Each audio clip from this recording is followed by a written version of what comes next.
नमस्कार.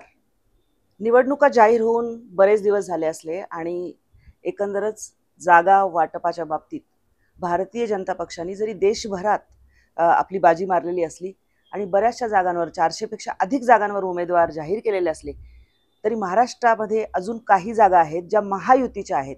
त्यामध्ये काही जागांवरचे उमेदवार अजून नक्की होणं किंवा त्यांची घोषणा होणं बाकी आहे. आम्ही आज आहोत छत्रपती संभाजीनगरमध्ये. महाराष्ट्र विधानसभेचे माजी अध्यक्ष आणि या भागातले आमदार हरिभाऊजी बागडे यांच्याबरोबर. नमस्कार साहेब, आपलं स्वागत आहे आमच्या नवराष्ट्रमध्ये. नमस्कार. आपण संभाजीनगरमध्ये आज जेव्हा हा व्हिडिओ करतो आहोत तोपर्यंत तुमची जागा, जी महायुतीची जागा आहे खास करून, ती अद्याप घोषित झालेली नाही. चित्र स्पष्ट नाही आहे. याच्या उलट आपण जर बघितलं तर इथली MIMची जागा त्यांचे जे विद्यमान खासदार आहेत त्यांनी आधीच घोषित करून टाकलेली आहे. चंद्रकांत खैरे जे उद्धव बाळासाहेब ठाकरे गटाचे आहेत त्यांचीही जागा लगेचच घोषित करण्यात आलेली आहे. महायुतीला अजून आपला जागा घोषित करण्यासाठी एवढा जो विलंब होतोय त्याला कारण काय नेमकं? नाही, असं आहे की संभाजीनगरची लोकसभेची जागा भारतीय जनता पार्टीने मागितली आहे. आमचा आग्रह पण आहे. आणि ही जागा एकत्रित शिवसेना ज्यावेळेला होती त्यावेळेला त्यांच्या वाट्याला जायची आणि आमच्या वाट्याला जालना लोकसभा यायची. आणि त्यामुळे इथे शिवसेनेचाच उमेदवार असल्यामुळे तो सतत निवडून येत होता. आणि तो निवडून यायचा म्हणजे भारतीय जनता पार्टीच्या आधाराने निवडून यायचा. अटल बिहारी वाजपेयी आणि नरेंद्र मोदी साहेबांचा फोटो लावल्याशिवाय इथला शिवसेनाचा खासदार कधी निवडून आलेला नाही. आणि त्यामुळे ही जागा आमची आहे. आणि आमच्या इथे या मतदारसंघात 2 आमदार पण आहेत. त्याच्याशिवाय आमचं पार्टीचं खालपर्यंत काम आहे. आम्ही प्रत्येक गावामध्ये, प्रत्येक बूथवर आणि तालुक्याच्या ठिकाणी, इकडं जिल्हा परिषदेचे सदस्य या मतदारसंघात भाजपचे जादा आहे. महापालिकेमध्ये सदस्य म्हणून जर विचार केला तर शिवसेना उभाटा गटाच्या पेक्षा आमचे जास्त सदस्य आहेत. त्याच्याशिवाय 3 नगरपालिका आमच्या ताब्यात आहेत. आणि असं असताना देखील ही जागा भारतीय जनता पार्टीला सुटावी असा आमचा आग्रह आहे. आणि त्याच्यामुळे कदाचित या जागेचा निर्णय व्हायला उशीर लागत असावा. यावेळी मग जर शिंदेची जी शिवसेना आहे, म्हणजे आता त्यांना शिवसेनेचं नाव, चिन्ह सगळंच मिळालेलं आहे, तर त्यांना ही जागा सोडायला सहजी तयार होतील असं वाटतं का? किंवा जर त्यांनी ही जागा भाजपासाठी सोडायची असेल तर त्या बदल्यात ते कुठली जागा आपल्याकडे मागतायत? नाही, त्या बदल्यात कुठली जागा मागतात ते आमच्या वरिष्ठांनाच माहीत आहे. परंतु मला एवढं सांगायचं की या जागेमध्ये निवडून यायची असेल तर ती भारतीय जनता पार्टी इथं नक्की निवडून येऊ शकते. आणि म्हणून आमचा आग्रह आहे की भारतीय जनता पार्टीला जागा सोडावी. आता शिवसेनेची ती जागा होती, परंतु आता त्यांचे 2 गट झालेत आणि त्यांची मतं विभागले गेलेली आहे. कारण एक शिवसेना राहिलेली नाही. आणि भारतीय जनता पार्टी ह्या एक संघ पक्ष आहे. उलट याच्यात वेगवेगळ्या दररोज भर होते मतदाराची. आणि देशभरामध्ये आमच्याकडे नरेंद्र मोदी साहेबांसारखं नेतृत्व आहे. महाराष्ट्रामध्ये आमचं देवेंद्र फडणवीस सारखं नेतृत्व आहे की ज्याने विकासाचं मोठं काम केलेलं आहे. याही संभाजीनगर लोकसभेमध्ये विकासाचे मोठी कामं झाले ती देवेंद्रजी मुख्यमंत्री असताना आणि वर केंद्रात आपलं सरकार असताना झालेले आहे. त्या भरोश्यावर आपण ही जागा भारतीय जनता पार्टी निवडून येईल असं मला वाटतं. गेल्या वेळच्या निवडणुकीचा जर 2019चा आपण विचार केला, कारण सातत्याने हा जो मतदारसंघ आहे, म्हणजे 77चा अपवाद की 77ला बापू काळदाते जनता पार्टीकडनं निवडून आलेले होते. त्याआधी बहुतांश वेळा काँग्रेस इथे सत्तेमध्ये होती. नंतर शिवसेना जशी इथे आली त्यानंतर शिवसेनेचा म्हणजे बाळासाहेबाचा त्यावेळचा करिश्मा आणि त्यामुळे शिवसेना इथे झाली. भाजपाने अर्थातच युती असल्यामुळे भाजप सेनेचा उमेदवार निवडून यायचा. गेल्या वेळी मात्र अपक्ष किंवा असं म्हणूया की जी एक विभागणी झाली मतांची ती हर्षवर्धन पाटलांमुळे झाली. बरेचसे जण असंही म्हणतात की कदाचित भाजपानेच तो उमेदवार उभा केलेला होता. तर यावेळी हर्षवर्धनही उभे राहू शकतात का, नंबर एक. नंबर दोन, पुन्हा मतविभागणी हा भाग होणार आहे आणि जरांगे पाटील हा पण एक कळीचा मुद्दा अगदी जालन्यावर चातला आहे की जो या निवडणुकीमध्ये काही ना काहीतरी त्याचा प्रभाव दिसून येऊ शकतो. नाही, आता असं आहे की 77च्या जनता पार्टीच्या वेळेला बापूसाहेब कालदाते जरी इथून निवडून असले तरी त्याच्या आधी भारतीय जनसंघाने 2 वेळा ही जागा आम्ही लढलेलो आहोत आणि आमचं डिपॉझिटही वाचलेलं आहे त्यावेळेला की 1967 साली आम्ही जागा पहिल्यांदा लढवली लोकसभेची आणि 1971 साली सुद्धा ही जागा लढवली. 71 सालची निवडणूक म्हणजे बांगलादेशाच्या विजयाच्या नंतरची झालेली ही म्हणजे मध्यावधी निवडणुका झालेल्या होत्या. त्यावेळेला आम्ही जागा लढवलेली होती आणि सातत्याने आमचं या भागामध्ये काम आहे. आता दुसरा प्रश्न असा की मागच्या वेळेला मतविभागणी झाली, हर्षवर्धन जाधव उभे राहतील की नाही आता त्यांचं तेच सांगू शकतात. त्यांच्याबद्दलचा अंदाज करणं हा जरा अवघड आहे आणि त्यामुळे आता मराठा आरक्षणाचा प्रश्न आहे. पण मराठा आरक्षणासाठी खरं म्हणजे जो समजदार आणि ज्याने जाणून घेतलेला आहे किंवा विचार करणारा जो वर्ग आहे तर त्याला हे माहीत आहे की आरक्षणाचं खरं बाजू कोणी कोणी मांडली. खरं म्हणजे मंडल आयोग 1978ला मोरारजीभाई देसाईंनी गठीत केलेला होता. त्याचं सगळा अहवाल हा 80 सालीच मिळालेला होता केंद्राला, पण 80 ते 90 पर्यंत हा अहवाल काँग्रेस सरकारने त्यावेळच्या केंद्रातल्या सरकारने दाबून ठेवलेला होता. 89ला लोकसभेच्या निवडणुका झाल्या आणि त्यावेळेला भारतीय जनता पार्टीचे 90 खासदार निवडून आले आणि 90 खासदारांनी व्ही.पी. सिंग सरकारला बाहेरून पाठिंबा दिला आणि त्या पाठिंब्यामुळे व्ही.पी. सिंग हे पंतप्रधान झाले आणि मग त्यांनी हा मंडल आयोग लागू केला.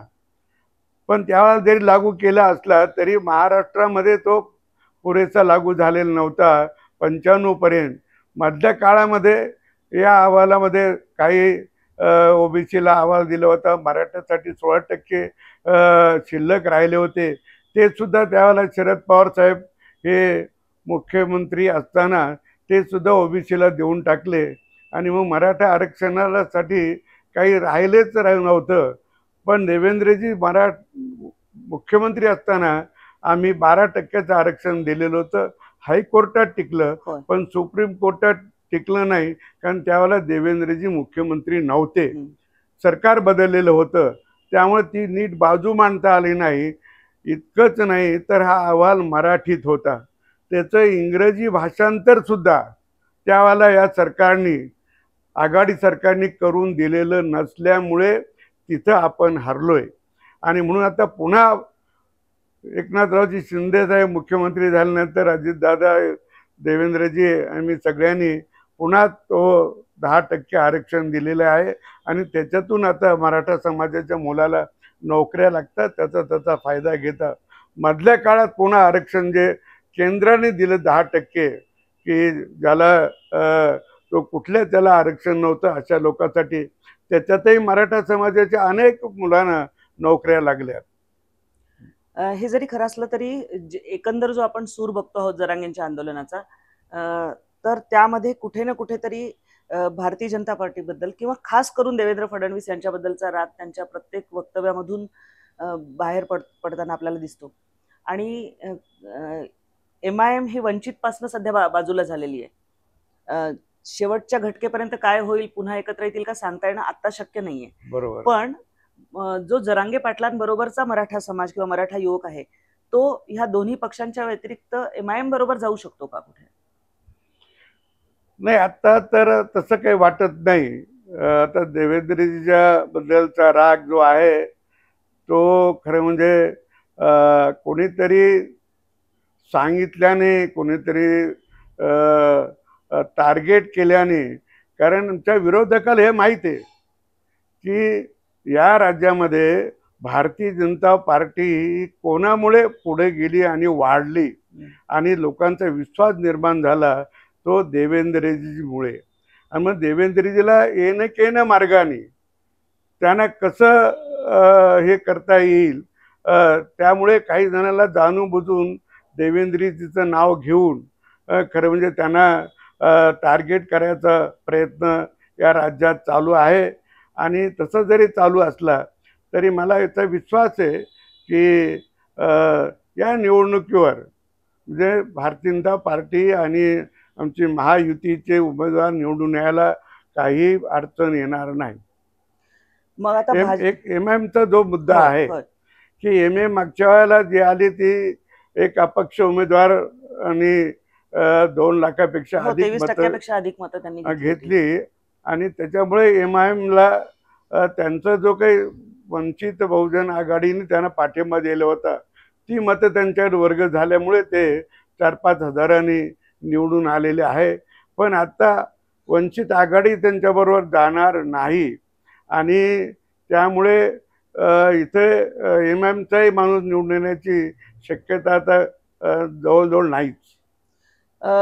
हे जरी खरं असलं तरी यावेळी गेल्या वेळी 2019 मध्ये युती होती आणि युती असल्यामुळे साहजिकच जरी परिस्थिती एक अपक्ष उभं राहिल्यामुळे वेगळी असली तरी जेव्हा जेव्हा युती होती तेव्हा शिवसेना पण तुमच्या बरोबर होती, म्हणजे तोही एक घटक होता ज्याला एक गठ्ठा मतदान असं म्हणता येईल, असं युतीचा एक गठ्ठा होतं. आता शिंदे आणि उद्धव ठाकरे वेगळे वेगळे झालेले असल्यामुळे तो जो एक मताची टक्केवारी आहे तीही विभागली जाणार आहे. शिवसेनेचा आणि भारतीय जनता पार्टीचा जो काही मतदार आहे, विशेषतः शिवसेनेचा मतदार हा हिंदुत्वाच्या भूमिकेमुळे भारतीय जनता पार्टीला जवळ होता आणि म्हणून आता उद्धवजीची जी काही हिंदुत्वाबद्दलची संकल्पना आहे की ती आता खालच्या मतदारांना देखील कळलेली आहे की कोणाबरोबर जाऊ शकतात आणि काय करू शकतात. आणि त्यामुळे त्यांचं जे हिंदुत्व म्हणून, हिंदुत्वाचा आधार म्हणून जे शिवसेनेचे अनेक नेते आणि खालचा मतदार त्यांच्याकडे होता, तो आता त्यांच्याकडे राहणार नाही. त्यामुळे त्यांचा उमेदवार सुद्धा ज्यावेळेला जी मतं पडली शिवसेनेची ती सुद्धा पडणार नाही. कालचा जो संभाजीनगरमध्ये प्रकार घडला, मराठा समाजाची एक बैठक होती आणि त्यामध्ये हे, तर आता कुठेतरी एकाच जातीमध्ये सुद्धा गटतट आणि मारामारी असं व्हायला लागलंय का? म्हणजे मराठवाड्यातलं चित्र काय? नाही, हा हा हा तसा आमच्या दृष्टीने फारच छोटासा मुद्दा आहे. आता कधी अनेक जण या निवडणुकीच्या काळामध्ये एकत्र येतात, बसतात, विचारविनिमय करतात आणि त्याच्यामध्येही खरं म्हणजे असं बैठक असेल त्यावेळेला संयमाचा मोठा भाग असला पाहिजे की कोणी काही मत व्यक्त केलं तरी त्याच्यावर त्याला विरोध न करता संयमाने त्याला सांगितलं गेलं पाहिजे की तुझं म्हणणं बरोबर असलं पण यावर ते उपयोगाचं नाही असं म्हणून त्यांना सांगता येतं. पण थोडा आवाज वाढवला, आणखी काही अरेरावी केली की मग त्याचं रूपांतर भांडणात होतं. आणि म्हणून हे अतिशय छोटा मुद्दा आहे आणि तो काही सगळ्या मराठवाड्याचा आहे असं मला वाटत नाही. पण मराठा आंदोलक बऱ्याचशा नेत्यांना गावबंदी करतायत, गावबंदीच्या पाट्या लागतात, ते त्यांना आत येऊ देत नाहीत, अगदी कुठल्याही पक्षाचे असो. आता असं आहे की हा काही सगळं गावची गाव त्याला मदत करतं अशातला भाग नाही. परंतु एक 4-2 जणांनी जरी म्हणलं आणि पुढाकार घेतला तरी ते बंद होऊ शकतं किंवा तिथं विरोध होऊ शकतो. याचा अर्थ ते मतात रूपांतर होईल सगळे असं बिलकुल नाही. असं बिलकुल नाही. जरी पाट्या लागल्या, जरी विरोध केला, जरी गावात जाऊ दिले नाही काही नेत्याला, आता सगळ्याच नेत्याला विरोध आहे सगळ्याच पक्षाच्या. आणि कोणत्याच पक्षाचा नेता जर गेला नाही तर मग तिथे मतदार स्वतःहून जो अगोदरपासून ज्या ज्या पक्षाशी बांधिलकी आहे त्या पक्षाला मतदान करणार. युतीला मराठवाड्यातनं किती जागा मिळतील असा आपला अंदाज?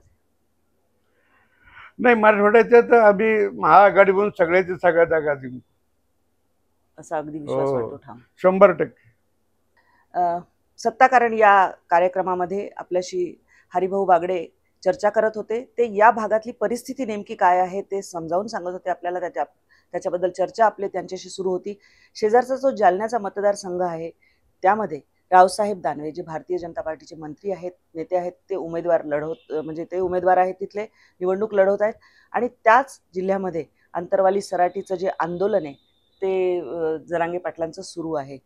तर त्या लोकल म्हणजे अगदी स्थानिक जरी आपण विचार केला तर त्यामध्ये त्यांना किती फटका बसू शकतो असा काही अंदाज बांधलेला आहे का? किंवा मग त्याला काउंटर करण्यासाठी, त्याला हे करण्यासाठी नेमकी कशी तयारी सुरू आहे? नाही, फटका किती बसेल, काय बसेल याच्यापेक्षा मी एक सांगेल की जालना लोकसभा मतदारसंघ जो आहे तो आम्ही अनेक वेळा जिंकलेला आहे आणि 1977 सालापासून आम्ही तो 1-2 अपवाद सोडले तर जिंकत आलेलो आहोत. आणि आमचं तिथं भारतीय जनता पार्टीचं गावापर्यंत बूथपर्यंत काम आहे. आता आम्ही 2 दिवसमध्ये आमचे उमेदवार रावसाहेब पाटील दानवे आणि आम्ही सगळे मिळून फुलंब्री तालुक्यातल्या गटशाळा म्हणजे जिल्हा परिषद सर्कलच्या मीटिंग घेतल्या. आमच्या कार्यक्रमाला 500,000 लोक तिथं होते. प्रत्येक गावचा प्रतिनिधी तिथं आला होता. आम्ही प्रतिनिधीलाच बोलवलं होतं, मोठ्या सभा केल्या नाही. कालही या शहरातल्या संभाजीनगर महापालिकेचे 10 वार्ड जालना लोकसभेत येतात. त्यांची पण एक मीटिंग रात्री झाली. तिथेही हजारिक कार्यकर्ते आले होते.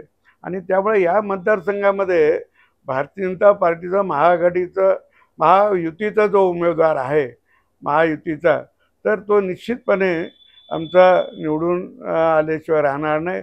आम्हाला 100% खात्री आहे रावसाहेब पाटील पुन्हा निवडून येतील. एकंदर विचार आपण केला तर संभाजीनगरमध्ये जरी अद्याप उमेदवारी निश्चित झाली नसली तरी सुद्धा भारतीय जनता पार्टीच्या कार्यकर्त्यांनी अगदी बूथ पातळीपासनं कामाला सुरुवात यापूर्वीपासूनच केलेली आहे आणि ती अजूनही अतिशय वेगाने अशी चालू आहे. उमेदवार कोण आहे ते लवकरच निश्चित होईल आणि त्यानंतर इथे निवडणूक कशी होते, किती रंजक आणि किती अटीतटीची होते. गेल्या वेळी जसे एक अपक्ष उमेदवार उभे राहिले होते तसे आणखी काही अपक्ष उमेदवार खेळी म्हणून महाविकास आघाडी उभी करू शकते. त्याचाही परिणाम काय होऊ शकेल हे आपल्याला निवडणूक जसजशी जवळ येईल तसं स्पष्ट होत जाणार आहे. दर्शक हो, संभाजीनगरमधून आम्ही हरिभाऊ बागडेंशी बोलत होतो. त्यांनी हे सगळं चित्र आपल्याला स्पष्ट केलेलं आहे.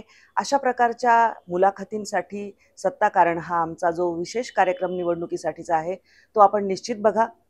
आपल्या ज्या कमेंट्स असतील त्या कमेंट्स बॉक्समध्ये जरूर कळवा आणि नवराष्ट्रच्या आमच्या चॅनलला सबस्क्राईब करायला विसरू नका. नमस्कार.